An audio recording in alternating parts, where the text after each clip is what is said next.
twins, right? There we go. Support. Well, both of you never saw a camera that you didn't like. Nice, Sal. Thanks. My name is Sal, and I've been a sports fan pretty much my whole life. I take pride in my collection, and just like most guys, I can appreciate an awesome man cave. I'm gonna show you guys this piece. It's pretty massive, so check this out. It's like, this is crazy, overloaded. So I travel around, meeting different collectors and seeing their awesome sports memorabilia, but most importantly, hearing the stories behind it. It still feels sweaty. So pull up a chair and come along for the ride as we dive headfirst into the world of sports collectibles. This is Massive Man Cave. Hey, my name is Perry Jangis, and I'm going to go out on a limb and say I'm the #1 collector of Montreal Expos memorabilia from Laval, Quebec, which is a suburb of Montreal, and this is my man cave.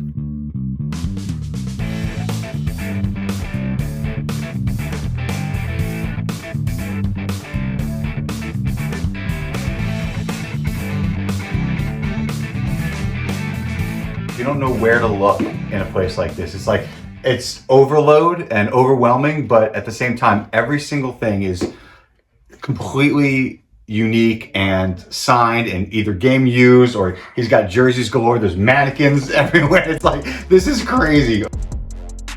I'm a game used jersey nut. You know, but you start with something, and then after you get all the jerseys, you move on to bats, and then you move on to something else. But I'm happy that I'm at the point where there's not too many things that excite me anymore that I see out there. So thank God, because it'll never end, right? Where is this scoreboard from? From Delorme Stadium, the home of Jackie Robinson, where the Montreal Royals played.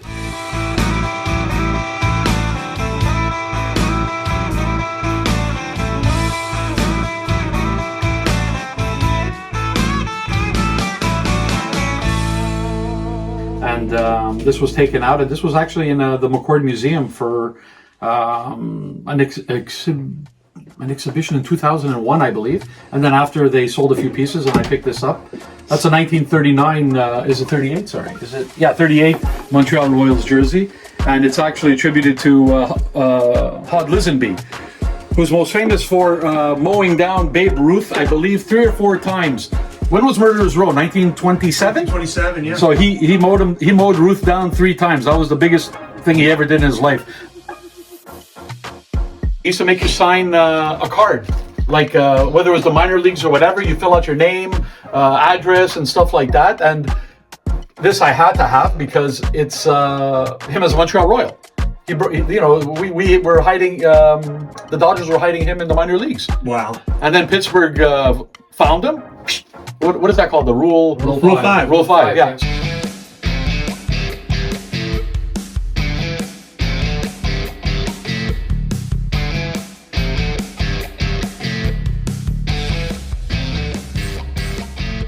They snatched him, and it's signed by Roberto. Has his name, his measurements, his weight. It's really a super cool piece. Were you always a collector before this? Always a collector, yeah. On a much smaller scale, up until I would say the late 90s, and then when mid to late 90s, and then when I found out that the team was gonna leave, I said, you know what, I have to keep the memories alive, at least, the good years, which there were many good years.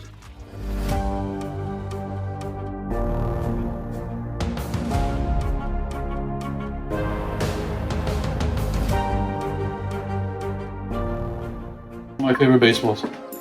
Check out that. 2 Gary Carter from Ted Williams. Wow. Wow. Isn't that neat? I love this ball. That's his last. That's the jersey he hit the double over Andre's head for his last career at bat. Tell me a little bit about who your friend is here. My boy is Yuppie. You know what? When you talk about mascots in Major League Baseball history, you talk about 3. You talk about the Philly Fanatic, and then you talk about, the San Diego Chicken, and you talk about Yuppie. To my right is the Yuppie that got thrown out by Tommy Lasorda in the 22-inning game because he was dancing on the dugout, and Lasorda flipped the switch, and he had him removed. Yuppie was wearing pajamas that evening in the 22nd inning. Time is called. They want Yuppie off the Dodger dugout. He's bugging the Dodger players, and Tom Lasorda is out. And third base umpire Bob Davidson is throwing Yuppie out of the ball game. He wants him off the Dodger dugout. Tommy Lasorda has put up a complaint. Oh, they're calling somebody from security over. They're going to call security and remove him from the ballpark. Wow. We've seen it all now, huh? Yuppie's been thrown out of the game, off the Dodgers dugout. They have game use stuff, they have game whatever, but how many people have Yuppies? You ever late at night when you're kind of bored? You ever try the suit on? No, never, no.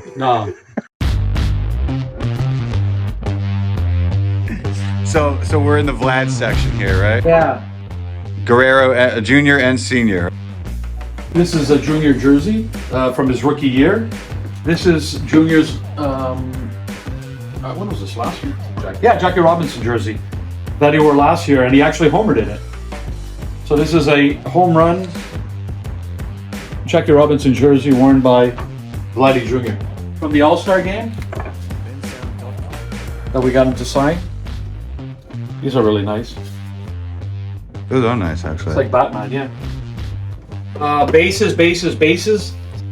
Junior hit the home run. The only home run ever hit by a Quebec-born player at the Olympic Stadium. Have they seen this collection? Senior, yeah. He's seen senior, it? Yeah. What does he think of it?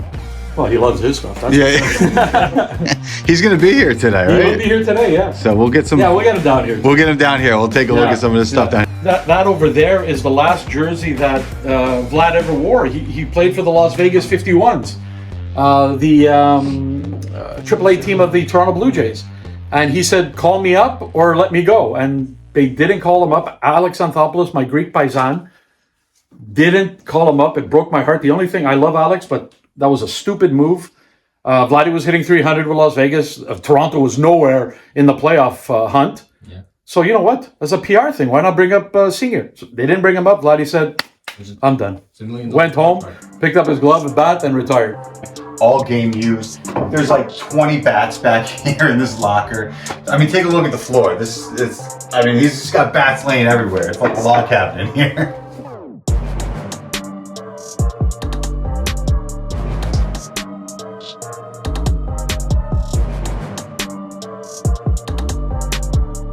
Do you have some of your own stuff, or does Perry have it all? I got one. I got this one, like that, and this one. Here for Expos Fest, right? What do you think Yeah, about Expos Fest? I got 10 years after when it. 10 years? Yeah. Wow. 10 years for Expos Fest. You're Yeah. back again this year. Yeah, but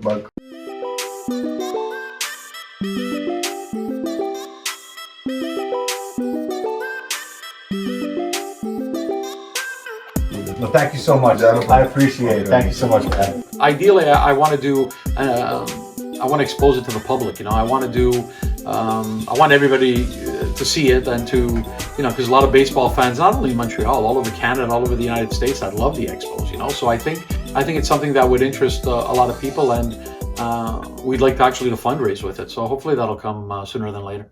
Where are we heading into here now, Perry? That's a good question. Where are we heading?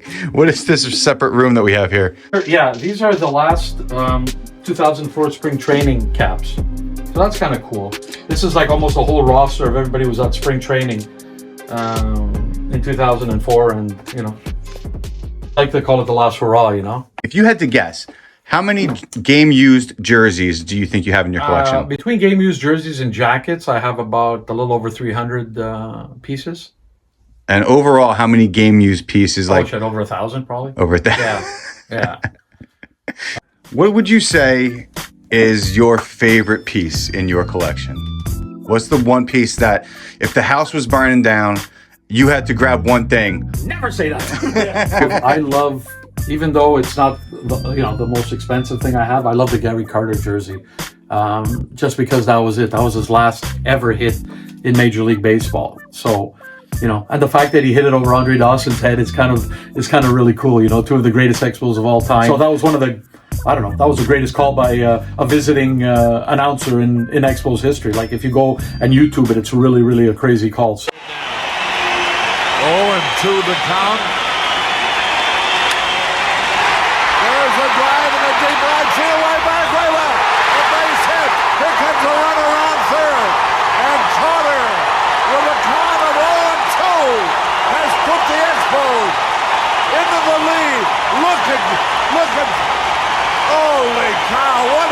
emotional moment here in Montreal. Listen to these people. Watch Carter.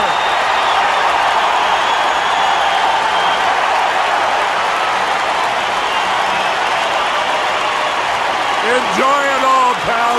You've earned it. I think hardware is the ultimate collectible for anybody. You know, everybody's got a signed piece, everybody's got a game used piece, whatever. But do you have a Gold Glove or a Silver Slugger? That's what defines a collection. So we have a couple of Andre Gold Gloves, which is really cool. Andre won 8 of them. So one of his Silver Sluggers also. So his Rookie of the Year award, back then, I don't know what it looks like now, but that wasn't much of an award to get, right? You got a plaque. Not much flash to that one, Yeah, right? not much flash at all. Are these gamers? Absolutely. These are all game used? Yeah, 1978 and 1982. Very cool. Game used glove, game used cleats, a couple of jerseys.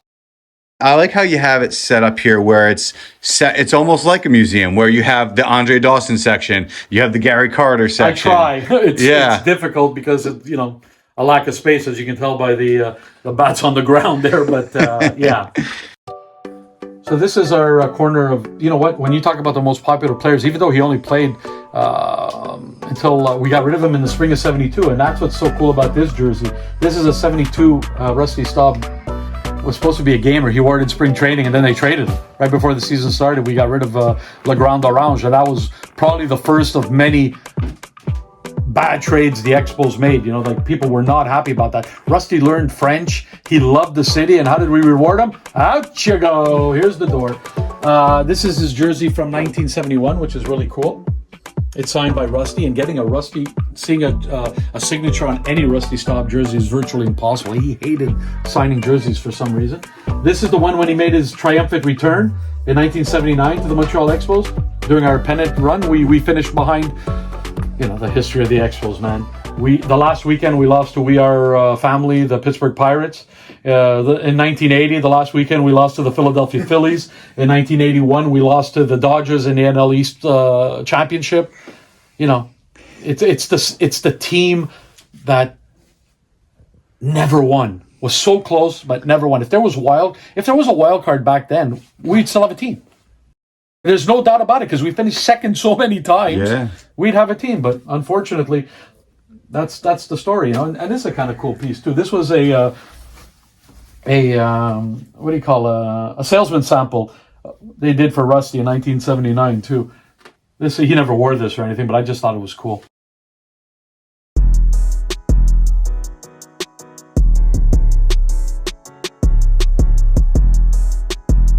What do you want to say to some of the fans out there, the Expos fans out there? Remember that it was never the fault of the Montreal Expos fans. Just like it's not the fault of the Oakland A's fans. Ownership and governments didn't cooperate and made the fans lose interest. And you know what? There's only so many die-hard sports cities. There's New York, there's Chicago, there's St. Louis, there's Boston. You know what? So don't give me, you know, a lot of people try to say, you know what, you only supported the Expos when they won. You know what? That goes for 80% of any sports city. So that's a bunch of BS. Expos fans love their team, and unfortunately, they broke our backs, and you know, we ended up losing interest. You know, the myth of there were only 3,000 people. We knew the team was already gone. So don't give me that. Go Expos! You got fired up there for a minute. I got fired up. Thank you so much, Perry. I appreciate it. Thank you for letting me hang out in the man cave for the day. Thank you for visiting. Anything you want to say to the people who are going to be watching this video? Remember the Montreal Expos. 35 years of greatness, and pray one day that the MLB will be great again with the return of the Montreal Expos. There you have it, folks. All right, thank you very much.